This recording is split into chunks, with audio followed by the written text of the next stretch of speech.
आज प्यारे दोस्तों नमस्कार। आज अपनी अगली क्लास है और अगले टॉपिक की बात करेंगे अपन। आज जो टॉपिक है कि मैं बता देता हूं कि आज टॉपिक 10वीं क्लास का समांतर श्रेणी, जो वो भी 5वां चैप्टर है। आज अपन बात करेंगे कि समांतर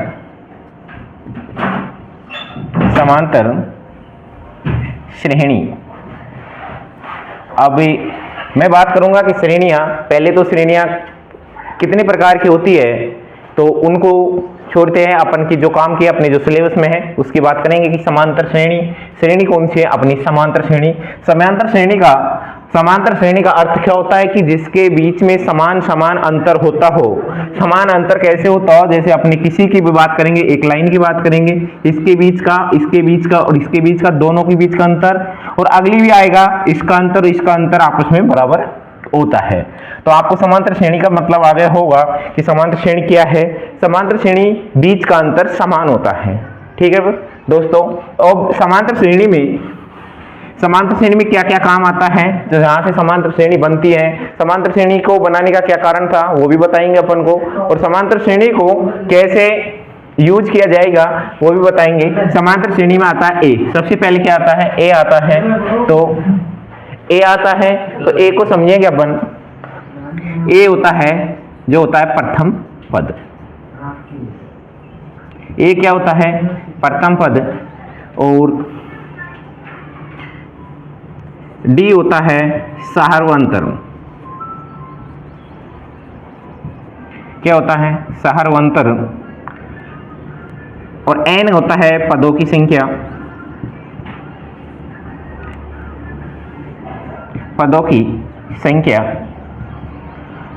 और ए एन होता है अंतिम पद।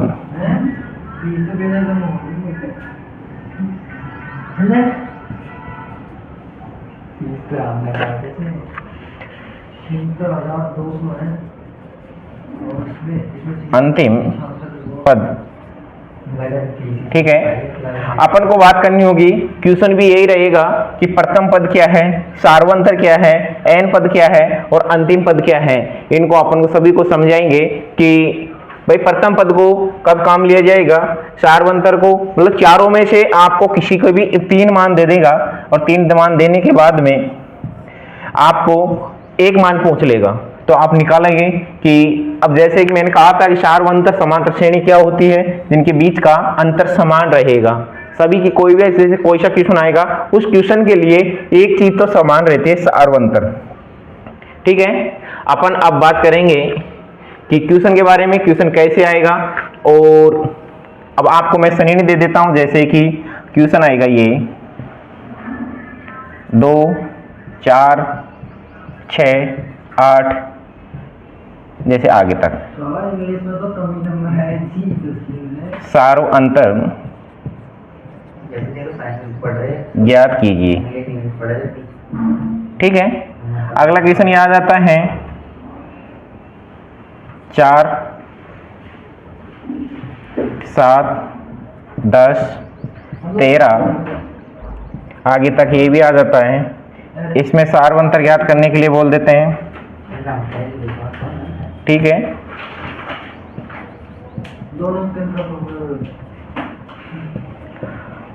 जैसे मैंने कहा था कि अपन को क्या ज्ञात करना है, सार्वंतर ज्ञात करना है। तो अपन सार्वंतर ज्ञात करेंगे तो कैसे ज्ञात करना होगा, देखो सार्वंतर कैसे ज्ञात करेंगे अपन।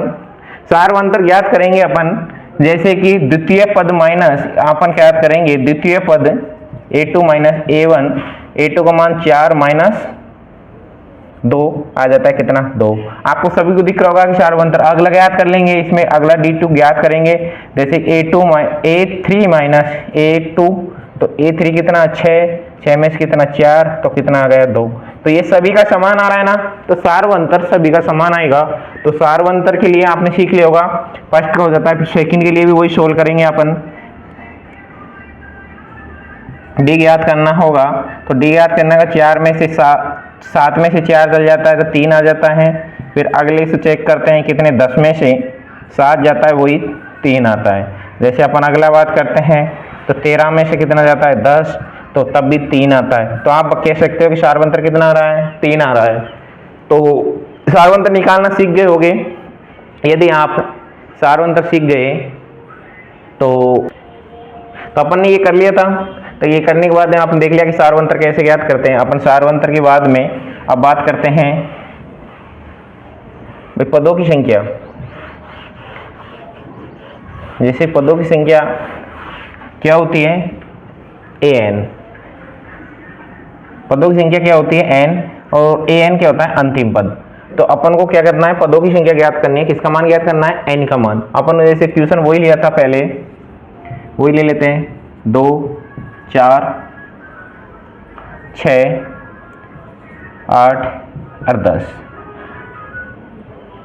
और आगे भी ले लेते हैं अपन। कितना ले लो, 40 ले लेते हैं, ठीक है। अब अपन ने 40 लिया, तो इसमें कह रहा है कि पदों की, क्या कह रहे हैं, पदों की संख्या ज्ञात कीजिए, ठीक है। अपन पदों की संख्या ज्ञात करते हैं। अपन ने सार्वंतर की बात कर ली थी, अब ज्ञात करते हैं अपन पद कितने ही पद है इसमें।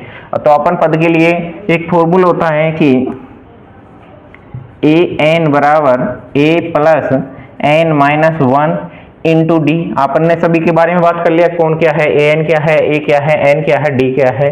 अपन को ज्ञात करना है n, तो n ज्ञात करना है। तो अंतिम पद अपन को दिख रहा है कितना, 40। प्रथम पद कितना, 2। n का मान ज्ञात करना है, d का मान कितना अपने पास, 2, ठीक है। तो अपने पास में 2 कितना हो जाता है, 40, 2 n 2n माइनस 2 हो जाता है ना, अंदर मल्टीप्लाई हो जाएगा ये। तो ये अंदर मल्टीप्लाई हो जाता है, तो ये कितना होता है, 2 से 2 कट जाएगा, और तो कितना आ जाएगा, 40 इक्वल टू 2n। तो 2 से ये कट जाएगा 20, तो n का मान कितना आ गया, ठीक है। इसमें पदों की संख्या कितनी है, 20 है। तो आपको पद की संख्या भी ज्ञात करना आगे होगी। तो अब अगले क्वेश्चन में अपन ने एक ओ ज्ञात कर लिया, क्या, अपन ने पदों की संख्या ज्ञात कर ली है। अब अपन ज्ञात करते हैं इसका, जैसे कि लिखेंगे अपन, ये लिख लिया, और पदों की संख्या कितनी है, 60। अब पदों की संख्या कितनी, पदों की संख्या 60 है, तो क्या ज्ञात करना है, अंतिम पद, अंतिम पद ज्ञात कीजिए, ठीक है दोस्तों। अब अपन, मैं कह रहा हूं कि अपन ये चारों की बात करेंगे अलग अलग, डी की बात कर ली, एन की कर ली, और अब कर रहे हैं अपन अंतिम पद की। फिर उसके बाद में प्रथम पद की बात करेंगे। प्रथम पद कैसे ज्ञात करते हैं भाई, कोई समीकरण श्रेणी दे रखी होती है, तो अपन इसी में पद कितने दे रखे हैं अपन को क्या ज्ञात करना है, an। जो an का फॉर्मूला होता है, क्या होता है, a plus n minus 1 into D. an का मान ज्ञात करना है, a का मान कितना है अपने पास, 2, n का मान कितना, 60 है, n का मान कितना, 60, d का मान कितना है अपने पास, 2।